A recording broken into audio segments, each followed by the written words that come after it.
तो राजधानी रायपुर में महत्वपूर्ण कार्यक्रम के दौरान प्रदेश के गृह मंत्री विजय शर्मा ने नक्सलवाद को लेकर बड़ा बयान दिया। रायपुर प्रेस क्लब के हमर पहुना कार्यक्रम में वो शामिल हुए हैं और गृह मंत्री ने नक्सलवाद के खात्मे को लेकर सरकार की रणनीति और उपलब्धियों पर विस्तार से चर्चा की। गृह मंत्री विजय शर्मा ने कहा कि आज का दिन 31 मार्च का दिन ऐतिहासिक रहा, जिसमें 31 मार्च 2026 तक नक्सलवाद के खात्मे का लक्ष्य जो है वो पूरे हद तक कहीं ना कहीं पूरा हो चुका है और आखिरी दिन जो रहा उसकी दिशा में बड़ी सफलता कहीं ना कहीं सरकार को मिली है। उन्होंने कहा दिसंबर 2023 में प्रदेश सरकार में बदलने के बाद अब प्रशासनिक ढांचे में कोई बड़ा बदलाव नहीं हुआ है, लेकिन रणनीति और संकल्प में परिवर्तन आए। इसी से के परिणाम स्वरूप नक्सलवाद के खिलाफ प्रभावी कार्रवाई संभव हो सके।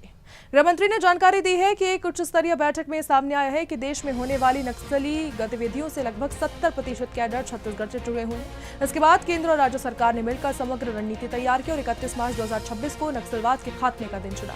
ऐसे में उन्होंने कहा कि इस अभियान में सबसे बड़ी भूमिका बस्तर की जनता और सुरक्षा बलों की जवानों की रही। जनता ने ठान लिया है कि जब नक्सलवाद समाप्त होना चाहिए और क्षेत्र में स्कूल, अस्पताल और विकास कार्यों के शुरू उसके बाद हो चुके हैं।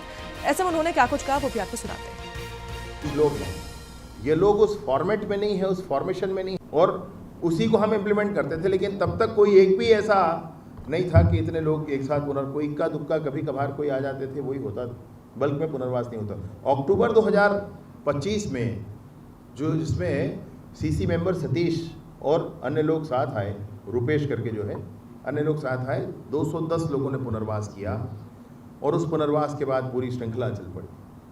उस पुनर्वास के बाद अनेक ऐसे पुनर्वास हुए, हम सब जानते हैं, जिसमें लोग आते गए और पुनर्वास करते गए। जब आज आपसे मैं बात कर रहा हूं तो 3000 लोगों ने लगभग इन 2 ही वर्षों में, पुराने वर्षों की छोड़ दें, 3000 लोगों ने पुनर्वास किया है। 2000 आर्म्ड कैडर के लोग अरेस्ट हुए हैं और 536 न्यूट्रलाइज हुए।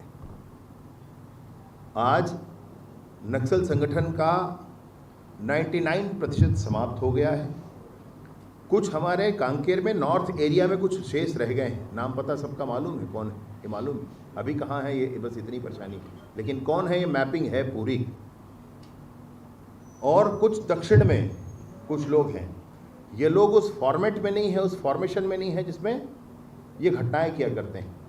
कोई व्यक्ति हथियार छोड़कर, वर्दी छोड़कर गांव में सम्मिलित हो गया है, हमारी सूची में नाम है, परंतु ना वो पुनर्वास में है, ना ही वो जेल में है, ना ही वो न्यूट्रलाइज होने पर है, अर्थात ये है कहीं, लेकिन उस फॉर्मेट में नहीं है। अब ये स्कैटर्ड हैं और इधर उधर दुबके हुए हैं।